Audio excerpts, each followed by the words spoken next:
Hey everyone, welcome back to another Profile Madness Airsoft review. We haven't done any of these in a while, so it's nice to get back into the rhythm of things. Today we're going to be looking at the AM-013 Honey Badger by Ares. It's been provided by Raven here, and it's mainly one of his backup guns, but it's decent at short to mid-range combat. It's a little hot for indoor CQB, but outdoors, for those shorter distances, it performs really well. So it costs around $425 Canadian, or about $325 US. So it's not cheap by any means, but it's also not going to break the bank if you like the platform.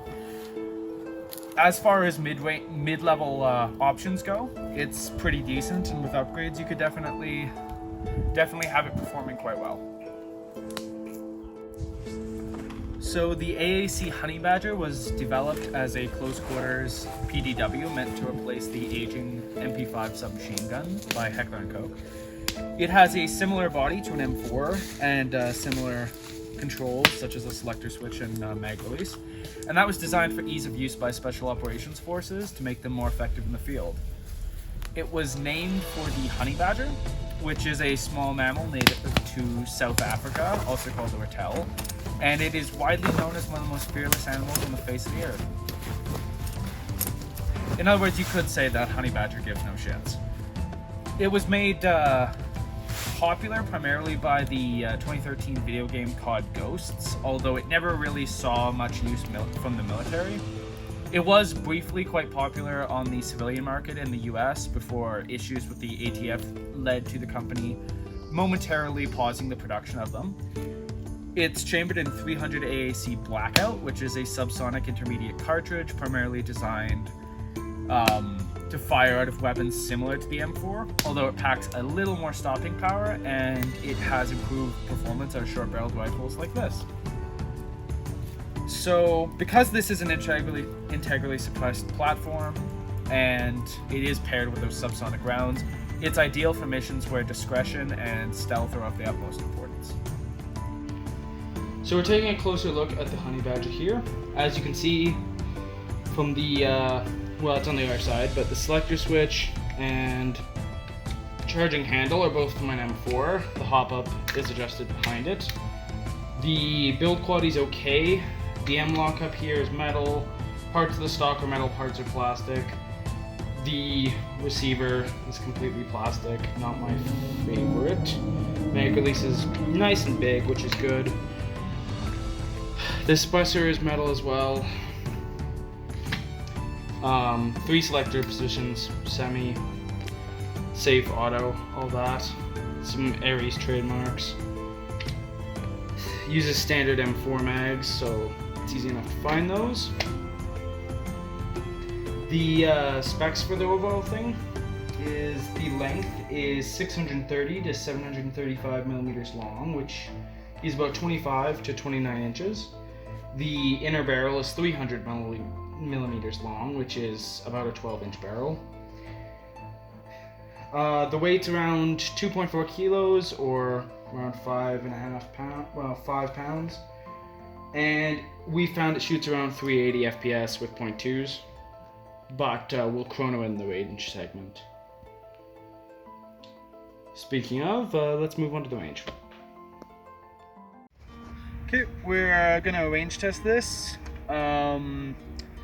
We did do a bit of dialing on the hop-up, so that should be a lot better than it was just before we did that. Over there, we've got our new friend Herman the German, who is going to help us figure out just how accurate we're shooting. These targets are going to be standard now, so hope you guys enjoy it. Let's get to chronoing. 320, 322, 324, or 322.4, 326, 324. And that is about 1.37 joules with 0.28. So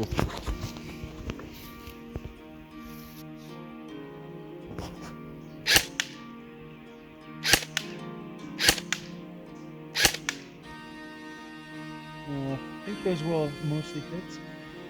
Adjusting him for the head on the 40 foot.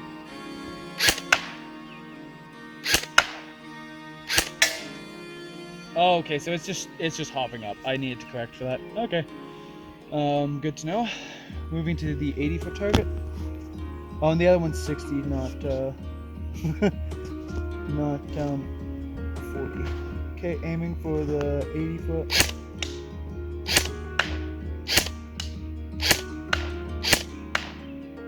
Mostly hits, aiming for the head.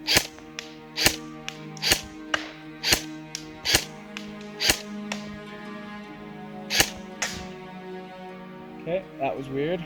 I think most of those hit the paper, but not the target. Moving to the 120-foot target.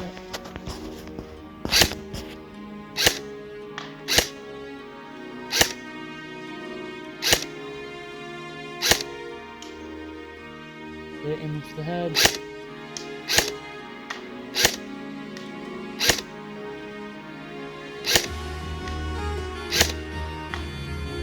Huh. Mostly body shots at that range. So yeah, out to 150, this is decently accurate, but past that, I really okay, we're gonna go check targets now.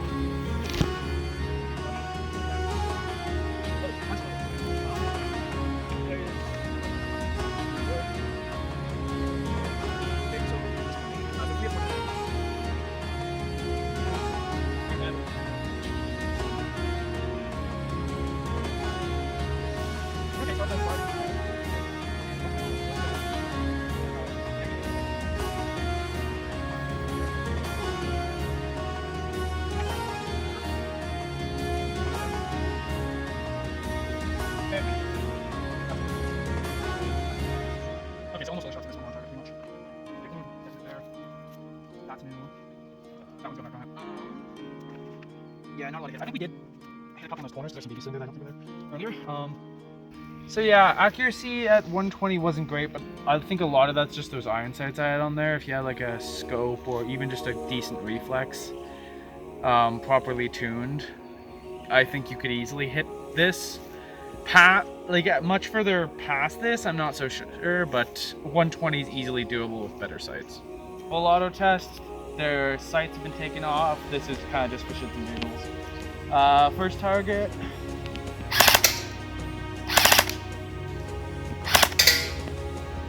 Very close.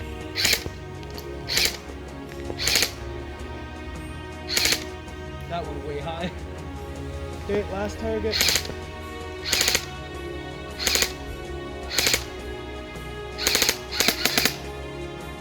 So that was disappointing, but I think that was mostly the not having sights bit and not the gun itself. Alright. So my opinion on the AAC Honey Badger is that it's a decent primary for those of you who are looking for a close to mid-range gun.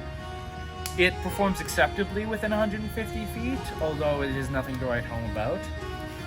The build quality is decent, like the M-lock section being metal is nice, the barrel to my knowledge is metal, so is the suppressor, but the receiver is polymer as I mentioned earlier, which on a $400 gun is a little disappointing. But all in all, I'd say it's decently lightweight, so if you like lightweight guns, that at least helps. If you are looking for a short-barreled rifle M4, but you want a little more flavor than the standard basic bitch M4, I would say that the Honey Badger might be the gun for you. Thanks for watching, guys.